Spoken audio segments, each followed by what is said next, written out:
Hello, మన Meenakshi test tube baby centre start అయ్యి 5 years complete అవుతుంది ఈ జూన్ 24కి.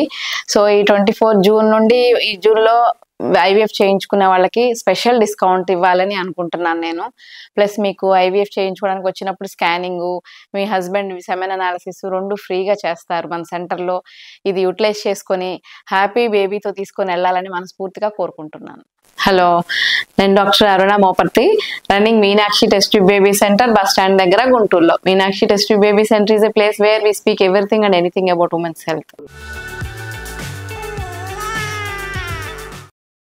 ప్రెగ్నెన్సీ కోసం ప్రయత్నం చేసే వాళ్ళకి వీర్యం కణాలు తక్కువగా ఉన్నాయి, లేదంటే వాళ్ళ కదలిక శక్తి చాలా తక్కువగా ఉంది అంటే వాటిని ఇంప్రూవ్ చేసుకోవడం కోసం ఒక 10 టిప్స్ లాగా చెప్దాం అనుకుంటున్నాను.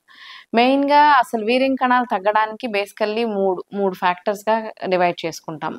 ఫస్ట్ ఏంటంటే మన లైఫ్ స్టైల్ చేంజెస్ ఒకటి, ఎన్విరాన్మెంట్ మన పరిసరాలలో వచ్చే మనకి పొల్యూషన్ రెండో రీజను, మూడోది ఏంటంటే మనకి ఆరోగ్యంలో ఏదైనా చిన్న చిన్న తేడాలు ఉండటాన్ని మన మెడికల్ ప్రాబ్లమ్స్ వల్ల వీర్యం కణాలు వాటి కదిలే శక్తులు 2 తగ్గడానికి అవకాశం ఉంటుంది.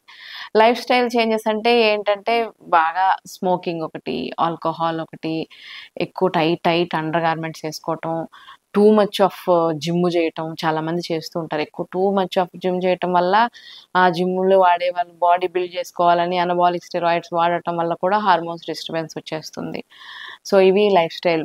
మన చేత్తో మనం చేసుకో బాగా బాగా వేడిగా హాట్ వాటర్తో స్నానం చేయటం వల్ల కూడా బాడీ టెంపరేచర్తో పాటు స్పోటల్ టెంపరేచర్ కూడా రైజ్ అయిపోయి కణాలు చచ్చిపోతాయి అనమాట. అది సెకండ్ కేటగిరీ అన్నాను కదా. సెకండ్ కాజ్ ఏంటంటే ఎన్విరాన్మెంట్, మన పరిసరాల్లో మనకు వచ్చే ప్రాబ్లమ్స్. ఈ రోజుల్లో మెయిన్గా ఏంటంటే పొల్యూషన్, బాగా వెహికల్స్ పొల్యూషన్, మన ఎయిర్ మనం పీల్చుకునే గాలంతా పొల్యూటెడ్గా ఉంటుంది. ఇంకా వీర్యం కణాలు తగ్గిపోవడానికి ఇంకో ఇంపార్టెంట్ ఏంటంటే పెస్టిసైడ్స్. ఈ పురుగుల మందులు పొలాల్లో క్రాప్ వచ్చేదాన్ని 3 రెట్లు పెంచడం కోసం ఎక్కువ పురుగుల మందులు వేసి పెంచుతున్నారు. సో అవి మనం తినటం, ఆ ఫ్రూట్స్ కానీ వెజిటబుల్స్ కానీ అవి తీసుకోవటం వల్ల కణాల సంఖ్య చాలా తగ్గిపోతుంది.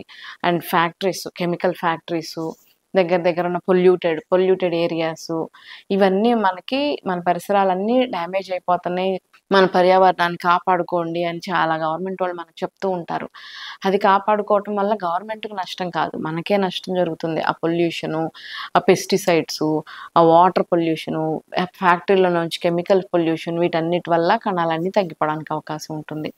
మూడోది ఏంటంటే ఇంపార్టెంట్ కాజ్ మెడికల్. మనకి ఆరోగ్యం పరమైన ఏమన్నా ఇన్ఫెక్షన్స్ ఉన్నా, ఇంపార్టెంట్గా మమ్స్, చిన్నప్పుడు చెంప వాపులు అట్లాంటివి ఏమన్నా వస్తే చిన్నప్పుడైనా పెద్దయినా ఆ చెంప వాపుల వల్ల టెస్టిస్ కూడా ఇన్ఫెక్షన్ వచ్చేసి మమ్స్ అంటాం అనమాట. అది రావడం వల్ల టెస్టిస్ డ్యామేజ్ అయిపోయి వీర్యం కణాలు తగ్గిపోతాయి.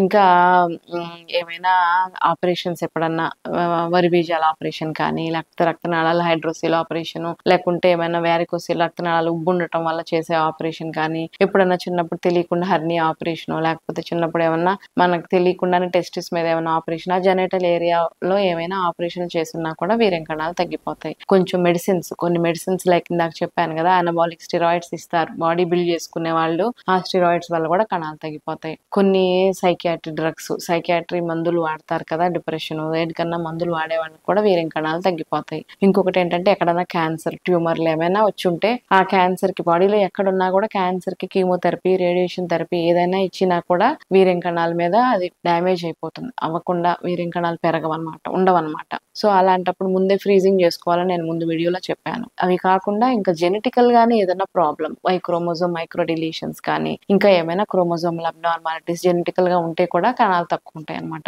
సో ఈ 3 కేటగిరీస్ లో నేను చెప్పిన కారణాలు ఏమైనా మీకున్నాయి అంటే అవన్నీ అవాయిడ్ చేసుకోండి. మెయిన్ గా స్మోకింగ్ చేయడం, ఆల్కహాల్ మానేయటం, డ్రైవింగ్ తగ్గించుకోవటం, బాగా హాట్ వాటర్ పోసుకోకుండా ఉండటం, ల్యాప్టాప్ కాళ్ళ మీద పెట్టుకొని పని చేసుకోకుండా టేబుల్ మీద పెట్టుకోవటం, జేబుల్లో సెల్ ఫోన్లు పెట్టుకోవడం, ఇవన్నీ మీ చేత్తో మీరు చేయగలిగే మోడిఫికేషన్స్.